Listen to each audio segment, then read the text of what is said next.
Obviously ये मुझे डर रहता था। देखिए मुशर्रफ साहब का दौर गुजरा, जरदारी साहब एक अपने अंदर एक अलग डिक्टेटर थे, नवाज शरीफ साहब। मेरा ख्याल है सर, अगर आप हक के रास्ते पे चल रहे हैं ना, मेरी भी इन्वेस्टिगेशन हुई होगी कि मेरे पास कोई चिड़िया नहीं है, मेरे पास कोई मुखबर नहीं है, डायरेक्शन ही बता सकती हूँ ना। अब जैसे इस साल अब नवाज शरीफ साहब की सरसती खत्म हुई है, तो अब हम उनको कह सकते हैं कि अगर आप वापसी का रिस्क लेना चाहते हैं तो ले लीजिए।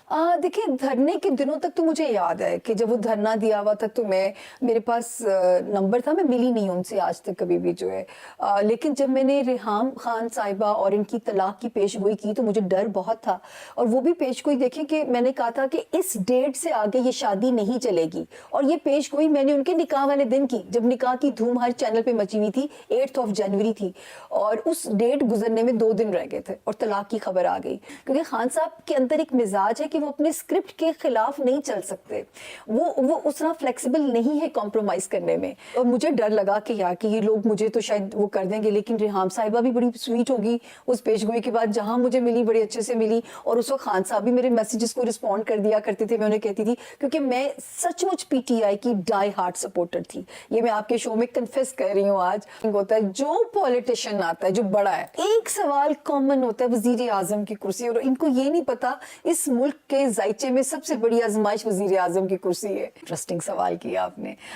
जब मैं सियासी तौर पे जो कामयाब लोग जिनको हर हाल में सियासत कबूल कर लेती है या वो सियासी तौर पे इस्तेमाल किए जाते हैं, जिनके जायचे में सेट्रन सितारा जोहल वेल प्लेस्ड होता है, बास के सितारे में एग्जॉल्टेड होता है, तो मैं उनको वहां से पढ़ती हूँ कि आपको सियासत रास है। इमरान खान साहब देखें, शेख रशीद साहब, मौलाना ताहिर कादरी साहब, शहबाज शरीफ साहब, उनका भी ये एग्जॉल्टेड है। एक लिस्ट है मतलब जिनको हर हाल में आप इनको लाइमलाइट में देखते रहेंगे। तो आप दूसरी छक्के से छक्का मार रहे हो। मैं आपकी टीम को जो है ना वो दोनों हाथों से, पहले एक हाथ से सैल्यूट किया था, दोनों हाथों से करती हूँ।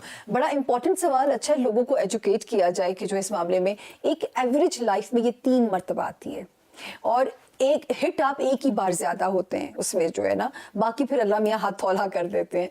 इसका जिक्र कुरान पाक में भी मौजूद है, हजरत याकूब वाले वाक़े के अंदर मौजूद है। ज़ुहल आपके जायचे के, जब आप बॉर्न डेस्टिनी लेके पैदा हुए, 12वें घर में जाता है तो वहां से इसका असर आप पे शुरू हो जाता है। जैसे पाइसिस को इस वक्त सन की सरसती लगी हुई है, तो पाइसिस का 2021 बहुत डिफिकल्ट ईयर था, लेकिन ये 2.5 साल क्याम करता है सितारा।